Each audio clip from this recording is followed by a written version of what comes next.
Hola, bienvenidos de nuevo. Pues una vez acabados los exámenes, una vez he superado el resfriado, una vez que ya estoy a tope, puedo volver a subir contenido en el canal. Como os prometí, el siguiente vídeo va a ser sobre redes neuronales y en eso estamos. Hoy va a ser una pequeña introducción a lo que son las redes neuronales profundas, ya que quiero desarrollar una serie de vídeos en los que hablaremos en profundidad de este tema. Por eso hoy va a ser una pequeña introducción. Y cómo no empezar con una pequeña explicación teórica, yo creo que necesaria. Sí que dije al principio que iba a intentar omitir las explicaciones teóricas, enfocarme en la práctica, pero la verdad es que este concepto no tendría sentido empezarlo sin una explicación previa de qué son, ¿no? Como mínimo. Entonces, ¿qué son las redes neuronales profundas? O como se conocen en inglés, las Deep Neural Networks. Podéis verlo en formato de siglas en algunos lugares como DNNS. Pues, ¿qué son? Son un tipo de modelo de aprendizaje automático inspirado en lo que es el funcionamiento del cerebro humano. Están formadas por varias capas de neuronas, o nodos, que se interconectan entre sí, y esto le permite modelar relaciones complejas en los datos. Cada capa procesa la información y la pasa a la siguiente capa, hasta que se obtiene un resultado final. La profundidad de la red se refiere al número de capas ocultas entre la capa de entrada, donde los datos entran en el modelo, y la capa de salida, donde se obtiene el resultado. Entonces, cuantas más capas ocultas tenga esta red, más compleja puede llegar a ser para aprender patrones no lineales en los datos. Pues bien, tenemos clasificación y regresión. Así que lo expliqué en vídeos anteriores, pero voy a volverlo a introducir por si no habéis visto los vídeos anteriores, pero va a ser muy breve. ¿La clasificación qué es? La clasificación es una tarea de aprendizaje supervisado donde el objetivo es asignar una etiqueta o categoría a un conjunto de datos. Un ejemplo clásico que hemos trabajado ya en el canal, por ejemplo, podría ser clasificar correos electrónicos, ya sea como spam o no spam. ¿Cómo funcionaría el sistema? Tenemos una entrada, ¿vale? Los datos de entrada son procesados por la capa de la red, ¿no? Por ejemplo, si estamos clasificando imágenes, pues cada píxel de la imagen podría ser una entrada. Luego tenemos las capas ocultas, ¿no? A medida que los datos pasan por las capas ocultas, la red aprende a identificar características importantes de los datos, como por ejemplo los bordes de las imágenes o palabras claves en un texto. Luego tendríamos la parte de la salida. Al final, la red hace una predicción de lo que es la categoría o etiqueta más probable. Por ejemplo, en un modelo de clasificación de imágenes, la red podría predecir que una imagen contiene un gato, un perro o un conejo. En clasificación, la función de activación más comúnmente utilizada es la de softmax, que convierte los valores de salida en probabilidades. Por ejemplo, imagina que tienes un modelo para clasificar frutas.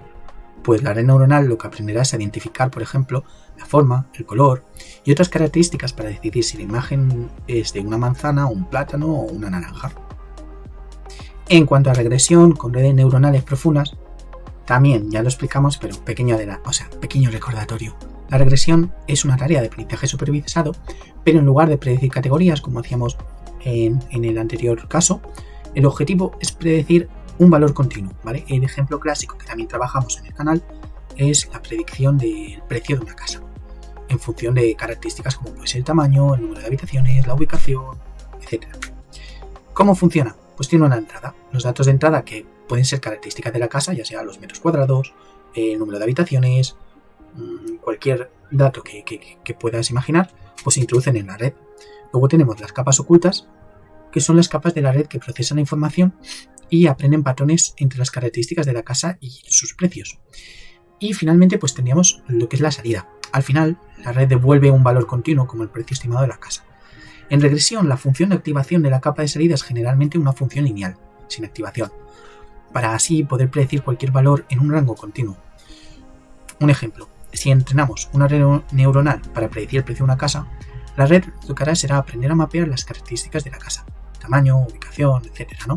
A un valor de salida continuo, que es el precio de la casa. Llegados a este punto os preguntaréis, ¿por qué teníamos que usar redes neuronales si lo que estábamos aplicando hasta ahora funcionaba? Pues bien, las redes neuronales profundas tienen la capacidad de aprender representaciones jerárquicas de los datos. Esto significa que pueden aprender automáticamente las características relevantes de los datos sin necesidad de una ingeniería de características manual. Son especialmente poderosas en tareas complejas donde los modelos tradicionales de aprendizaje automático no funcionan tan bien. Y por ello, Quizá las 3 grandes ventajas que destacaría serían, en primer lugar, su capacidad de modelar relaciones no lineales complejas entre los datos, ¿no? En segundo lugar, me gustaría destacar lo que es el aprendizaje automático de las características. Las redes profundas pueden aprender características relevantes sin intervención humana. Y en tercer lugar, la tercera gran ventaja es la flexibilidad, ya que se pueden aplicar en gran variedad de tareas, como por ejemplo el procesamiento de lenguaje natural, juegos y otras muchas, ¿no? También tiene sus desventajas, y diría que las 3 más destacables pues serían, en primer lugar, que requieren grandes cantidades de datos para entrenarse eficazmente. En segundo lugar, destacaría que conlleva altos costes computacionales, ya que entrenar redes neuronales profundas puede ser muy costoso en cuanto a términos de recursos computacionales, especialmente cuando son redes muy grandes. Y en tercer lugar, un problema que ya hemos visto en otras ocasiones, que es el sobreajustamiento. Si no se regulan adecuadamente, las redes neuronales profundas pueden aprender demasiado bien los datos de entrenamiento, pero fallar al generalizar datos nuevos. Entonces, hay que sopesar. En cuanto a arquitecturas comunes en redes neuronales profundas, pues existen diferentes tipos de redes profundas según la tarea específica. Algunas de las más populares, por ejemplo, son las redes neuronales Feed-Forward, FFNN. Son las más simples y suelen usarse en tareas de clasificación y regresión. Luego tenemos las CNN, las redes convolucionales. Son especialmente utilizadas, por ejemplo, en el reconocimiento de imágenes. Y por último, pues tenemos las RNN, las redes recurrentes. Y estas se usan, por ejemplo, para datos secuenciales, ¿no? Como texto o series temporales. Y de lo último que quiero hablar en este vídeo es precisamente del proceso de entrenamiento de la red neuronal. En primer lugar tenemos la inicialización de pesos. Al principio, los pesos, es decir, los parámetros de la red, se asignan aleatoriamente. En segundo lugar tenemos la propagación hacia adelante, es decir, los datos de entrada pasan a través de las diferentes capas y se calcula la salida. En tercer lugar tenemos el cálculo de la pérdida, es decir, se calcula lo que es el error, la diferencia entre la salida predicha y la real. En cuarto tenemos la retropropagación, que no es más que el ajustamiento de la red a los pesos utilizando, por ejemplo, el algoritmo de descenso de gradiente para reducir el error. Y en quinto y último lugar, pues tenemos la repetición. Este proceso al final se repite muchas veces con los datos de entrenamiento, ajustando gradualmente los pesos.